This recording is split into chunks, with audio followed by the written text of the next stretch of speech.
നമസ്കാരം. ബഹുമാനപ്പെട്ട അധ്യാപകരെ, പ്രിയ കൂട്ടുകാരെ, ഇന്നത്തെ എൻ്റെ പ്രസംഗ വിഷയം വഴിതെറ്റുന്ന യുവത്വം എന്നതാണ്.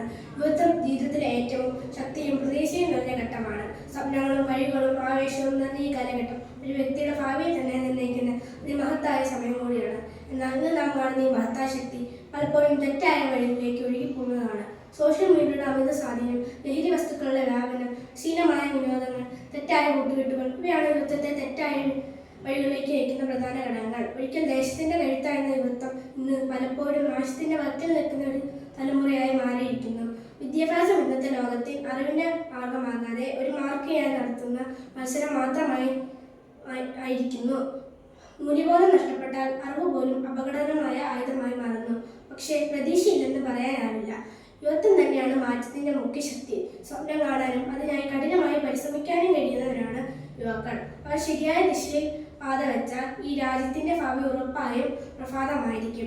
അതുകൊണ്ട് പ്രിയ യുവജനങ്ങളെ, നമ്മുടെ ജീവിതത്തെ നശിപ്പിക്കുന്ന വഴികൾ വിട്ട് ജീവിതം തീർക്കുന്ന വഴികളിലേക്ക് തിരിയുക. ലഹരി വസ്തുക്കളെല്ലാം തള്ളിക്കളയുക.